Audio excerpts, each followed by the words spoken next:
Hoy sería extremadamente difícil la existencia de un Estado sin una constitución, independientemente incluso de que se coincida con la definición que he mostrado. ¿Qué elementos fundamentales necesitaría una constitución para hacer, digamos, tener una estructura adecuada, un planteamiento, un desarrollo en torno a todos los aspectos que se quieren ver en un país, por ejemplo? Debemos cambiar la constitución porque surgió de un golpe de Estado. Entonces, frente a ello, ¿qué podríamos decir? O sea, origen o contenido.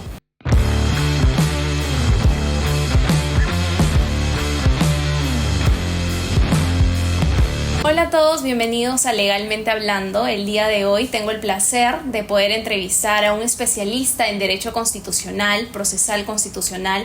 Bueno, el doctor en realidad ha escrito muchos artículos en base a estas dos materias, ha abordado también el tema de derechos fundamentales. Y bueno, sin más que aplazar esta entrevista, le doy la bienvenida al doctor Luis Fernando Castillo Córdoba. Doctor, bienvenido a Legalmente Hablando. Muchas gracias, Adriana. Muchas gracias a ti, a Legalmente Hablando, por abrir un espacio de diálogo de esta naturaleza, y un gran saludo para todos tus seguidores. Muchas gracias, doctor. Doctor, en realidad para hacer esta entrevista yo estaba en una disyuntiva porque no sabía más o menos qué tema abordar en base a todos los que están aconteciendo ahora. Y uno principal que creo para poder arrancar este tema es el tema de la Constitución. Entonces, como primera pregunta para poder desarrollar todo ello es ¿qué es la Constitución y qué función cumple en un Estado? Esta es una de las categorías probablemente más difíciles de definir, junto con otras como derechos humanos, y por tanto varias definiciones han sido elaboradas. Yo, cada vez que pienso en la Constitución, no puedo dejar de pensar en la persona, y por eso el concepto que de Constitución tengo la construyo desde ahí.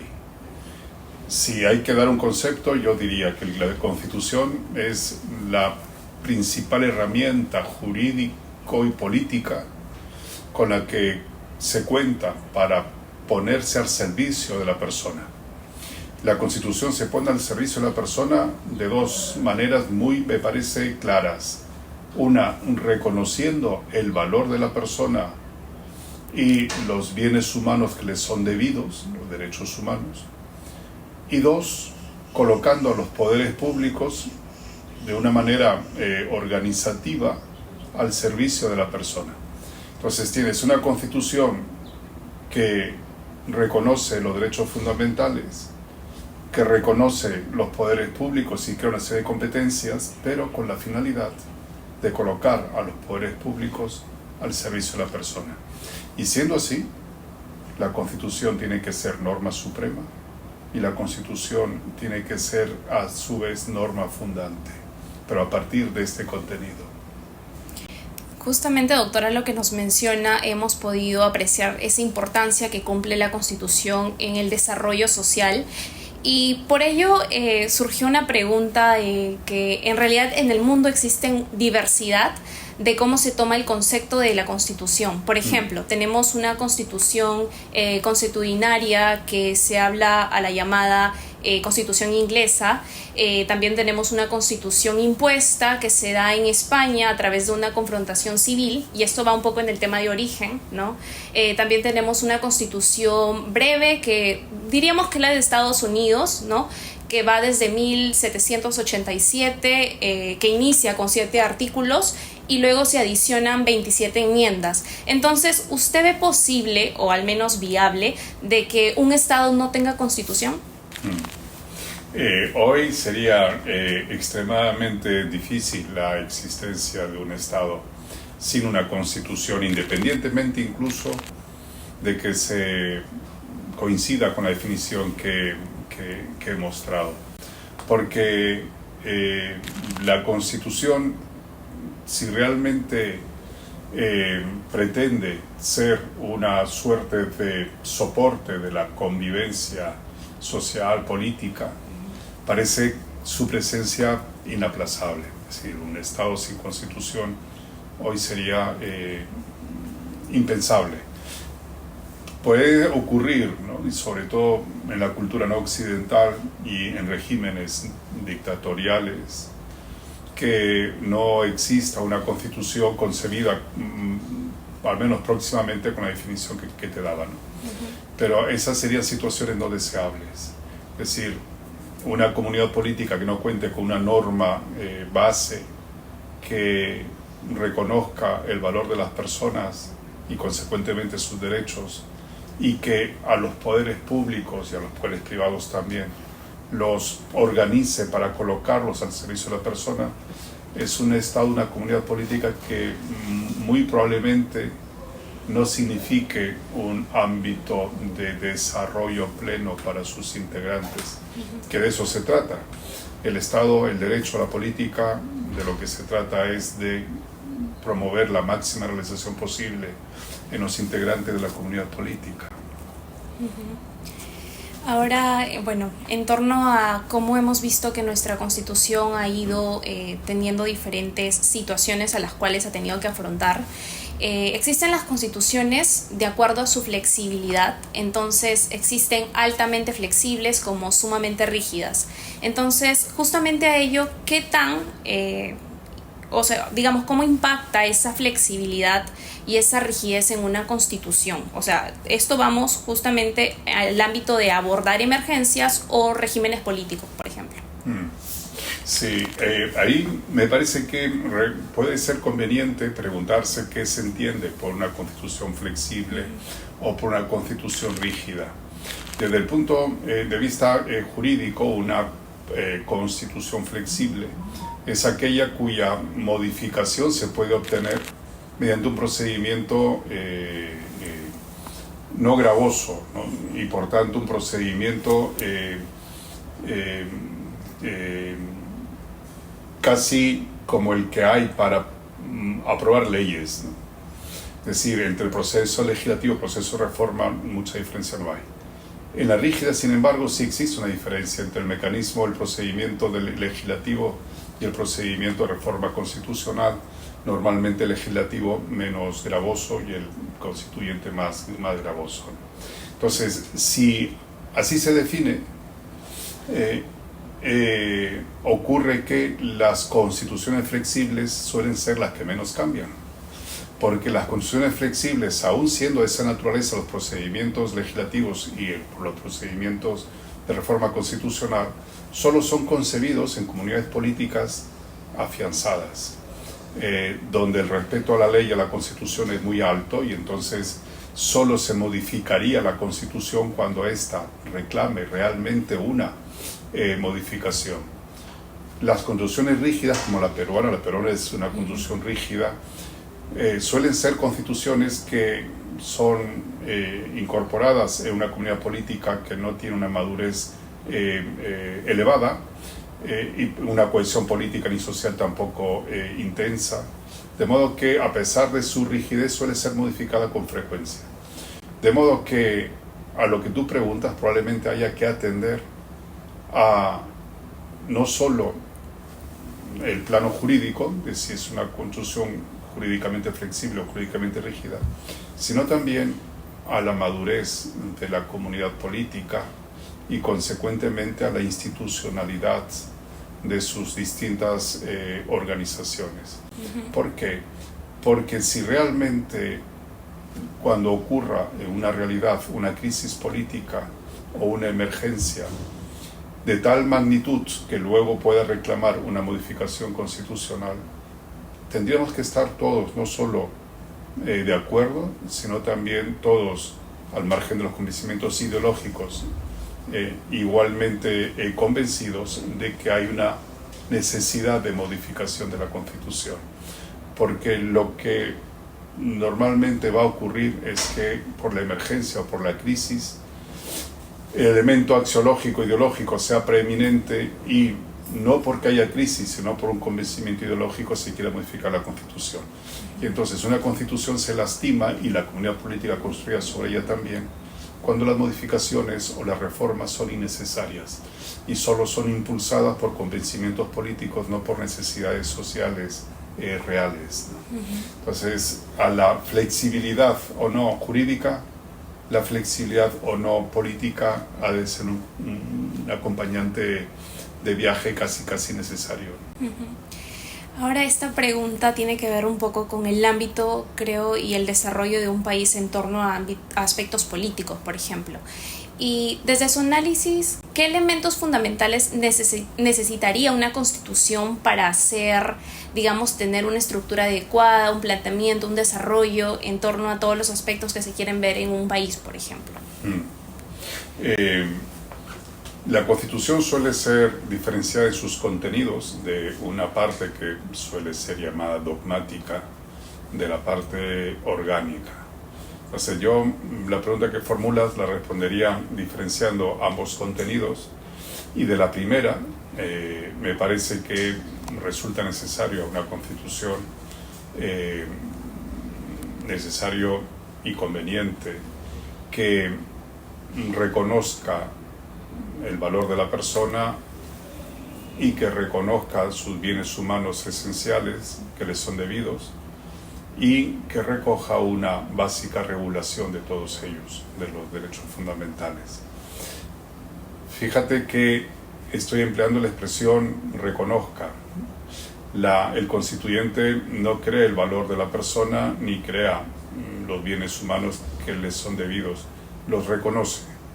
Nosotros valemos como fin supremo, la Constitución peruana dice la persona vale como fin supremo, y no como medio, no como instrumento, no como una concesión del constituyente. El constituyente nos ha reconocido ese valor y a partir de ahí nos reconoce que se nos debe la vida, la libertad, la igualdad. Entonces, una constitución realmente va a ser útil a la convivencia humana y al desarrollo de cada uno de sus integrantes. Sí, en esa parte dogmática por lo menos trae reconocido el valor de las personas y reconocido los bienes humanos debidos y añade una básica y abierta regulación. Y de la parte orgánica, una constitución suma utilidad si es que no solo crea estructuras organizativas de los poderes públicos que encajen entre sí, que no resulten siendo una dificultad para la otra, sino que además las atribuciones que el constituyente pueda reconocer tengan un grado de concreción razonable. Es decir, así como en la parte dogmática las normas que reconocen derechos son abiertas, porque éstas permiten luego en la convivencia social ir adaptándose a las circunstancias. La parte orgánica reclama concreciones en las reglas jurídicas para esa claridad que trae consigo la concreción en las atribuciones de un órgano. Permite identificar, ¿no?, el alcance de la atribución y esta no pueda ser menoscabada o no pueda ser usurpada por otro órgano.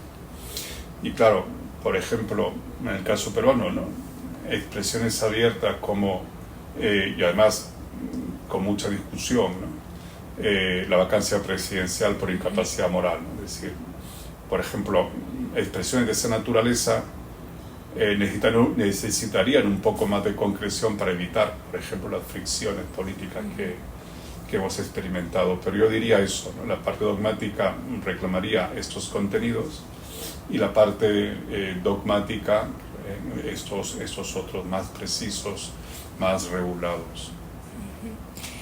Ahora, a propósito de los 30 años que cumplió nuestra Constitución de 1993, ¿usted qué considera que han sido esos cimientos o al menos esos aspectos que han permitido su vigencia y su permanencia en el tiempo? Yo empezaría la reflexión reconociendo que la Constitución peruana, la actual, es una buena Constitución. Tiene desde luego contenidos que hay que ir mejorando y adaptando a realidades que no son necesariamente las mismas que la del 93, del año 1993, y también muy probablemente algún contenido que en sí mismo pueda ser mejorado, ¿no?, al margen de las circunstancias. Pero en general se trata de una buena Constitución y es una Constitución que algún mérito tiene en haber permitido transiciones políticas democráticas. Y en esas transiciones políticas democráticas, en el ejercicio del poder, los cambios de presidente han sido ajustadas a las normas constitucionales, salvo el intento fallido y muy breve, ¿no?, del intento de golpe de Estado del expresidente Castillo. De ahí todos los cambios presidenciales han sido institucionales. Algún mérito tiene en ello.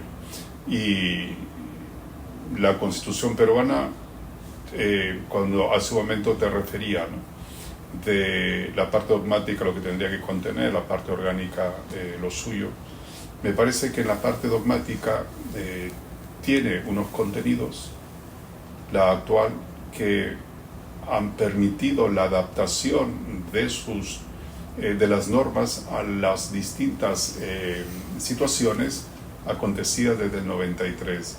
Es decir, es una constitución que realmente es un marco en la parte dogmática y que ha permitido la convivencia de no solo ideologías distintas, sino modos de hacer distintos o medios distintos para conseguir una misma finalidad. Te pongo un solo ejemplo. Dice la Constitución, en el artículo 27, la ley otorga al trabajador adecuada protección contra el despido arbitrario. La Constitución no ha dicho que la adecuada protección contra el despido arbitrario sea la reposición, no ha dicho que la adecuada protección contra el despido arbitrario sea la indemnización. Ha dicho, la ley determinará cuál es la adecuada protección. Y la ley, que es emitida por el Congreso de la República o de modo delegado por el Ejecutivo, es el mecanismo de gobierno. Es decir, y el gobierno puede estar en un periodo dirigido por ideologías de derecha, ideología de izquierda, y aprobar una ley en un sentido u otro. Pero le deja la tarea a la ley, al gobernante, a la concreta ideología política que esté gobernando el país. Esa convivencia está permitida por una norma que le da, ¿no?, a la ley a que construya esa concreción, porque la Constitución solo dibuja el marco. Y entonces, así como esta, hay varias. Y lo mismo en la parte orgánica, que es donde probablemente haya más que cosas por mejorar. Pero también ahí la estructura de poder prevista en la Constitución es una tal que ha permitido que se conviva, con dificultades, pero finalmente que se conviva, con ideologías políticas distintas, ¿no? Yo le doy mucho mérito a la parte dogmática de la Constitución, que además es la que ha sido desarrollada por el Tribunal Constitucional. Esta Constitución peruana es la que más desarrollo jurisprudencial ha tenido, que le ha permitido no solo un arraigo en el sistema jurídico, que la ha puesto fija, sino también en su conocimiento y en su utilidad en la convivencia ciudadana, a raíz precisamente del desarrollo jurisprudencial que el Tribunal Constitucional le ha dado. Justamente hasta el momento hemos visto esos elementos, esos aspectos esenciales que en este caso forman una constitución y su función dentro de una sociedad. Ahora vamos a pasar a un segmento distinto en el cual, por ejemplo, vamos a aclarar las dudas respecto a diferentes opiniones que surgen en la sociedad cuando existen conflictos sociales, conflictos políticos que digamos que de alguna u otra forma nos llegan a afectar. Entonces, entre todos los comentarios que se mencionan, uno de ellos, por ejemplo, es: debemos cambiar la Constitución porque surgió de un golpe de Estado. Entonces, frente a ello, ¿qué podríamos decir? O sea, ¿origen o contenido? Porque muchas veces se tiene en cuenta más el origen o se busca de una u otra forma cambiar ese aspecto, ¿no? Sí, la historia del Perú está plagada de constituciones con origen espurio. La Constitución del 93 es una de ellas. Pero me parece que ese elemento de juicio no es suficiente para justificar un cambio, una modificación en la Constitución. Porque si pretendemos que la Constitución realmente sea un instrumento útil que cohesione y que ayude, que cohesione socialmente, políticamente y que ayude a las personas a conseguir el grado máximo de realización posible, Me parece que más que el punto de partida como argumento, tiene que ser la respuesta a la pregunta siguiente. La Constitución está ayudando efectivamente a conseguir los objetivos de toda norma constitucional. Y si la respuesta es que sí está ayudando, muy probablemente la pregunta siguiente sea: ¿podemos mejorarla para que mejore la ayuda? Y entonces, y esas dos preguntas tienen que ver no tanto con el origen, sino con una realidad actual. Es decir, esa Constitución, con estos contenidos, está generando un beneficio a las finalidades propias de la Constitución, y las circunstancias pueden justificar algún cambio puntual. Pero en la evaluación de la idoneidad, el punto de partida, desde luego, no es decisivo. No debiera cambiarse una Constitución por la sola razón de tener un origen ilegítimo. Digamos que esa ilegitimidad ha sido borrada y ha sido superada por la legitimidad de ejercicio que la Constitución pueda desplegar, en el caso de la peruana, por 3 décadas. Doctor, también debemos tener en cuenta, ya lo hemos hablado un poco en el ámbito de la flexibilidad y rigidez de la Constitución, pero esta flexibilidad o digamos estos cambios que se realicen a la Constitución en algún momento puede dañar esa, digamos, firmeza que debería tener, o al menos los aspectos que busca solucionar en una sociedad. ¿Podría ser eso peligroso o no? Tu pregunta más refiere, me parece, a la flexibilidad, no tanto jurídica, sino a la facilidad que haya en el campo social para poder cuajar un cambio, una modificación de la Constitución. Me parece que tendríamos como país que tener muy presente que la Constitución tiene una valía, es la norma más valiosa que hay en nuestra comunidad política, y sin negar que ella necesita mejoramientos a lo largo del tiempo, hay también que estar muy seguros de que hay necesidad real de cambiarla para afrontar de mejor manera una situación concreta. Porque si no existe necesidad real de cambio, muy probablemente el resultado sea una inconveniencia, no solo para la propia Constitución y la institucionalidad, sino también para la convivencia social. En todo este asunto es muy importante la existencia real. Ahora la pregunta es: ¿quién decide si realmente existe o no? En una comunidad política los llamados son los políticos a decidir cuándo realmente hay la necesidad de cambiar algún contenido de la Constitución o muchos contenidos de la Constitución. Y para nuestra realidad concreta, la política no precisamente está en su mejor momento, ni con su mayor grado de cohesión, ni con la posibilidad de generar consenso. Eso hace difícil la respuesta a la pregunta de cuándo la Constitución peruana, la actual, reclama de un cambio. Pero confiemos en que quien decide el cambio lo decida realmente cuando es necesario, cuando efectivamente reclama un cambio a la Constitución. Justamente, doctor, bueno, el tema de la Constitución particularmente yo siento que es un tema muy sensible porque hay que abordar al menos con mucha precisión los fundamentos que desarrollan la Constitución, y cuando se aborda el tema en el aspecto social y existe mucha presión en base a la Asamblea Constituyente, particularmente a mí me da como cierto temor porque digo, o sea, si es que surge o si se da esta Asamblea Constituyente, yo siento que puede darse incluso en un ambiente, un escenario lleno de diferentes intereses particulares, y esto podría ocasionar un peligro para el país, ¿no? ¿Usted qué opina al respecto? Lo que normalmente acontece es que la reunión de la Asamblea Constituyente se origina cuando se pone en revisión toda la Constitución. Es decir, una Asamblea Constituyente no está pensada para una modificación puntual de la Constitución, sino para revisar completamente la que hay y eventualmente una nueva constitución aprobar. Y una asamblea constituyente es el reflejo del poder constituyente originario. Y el poder constituyente originario debe representar a todos los intereses de la comunidad política.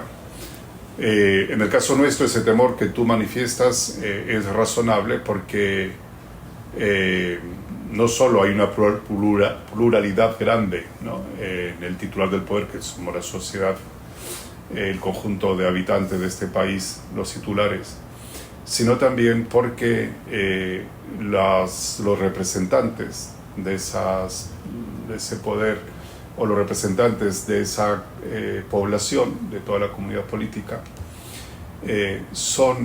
hoy mismo es una realidad que no se entiende o no es muy dialogante ni se entiende demasiado, porque parece que no hay los puentes o canales de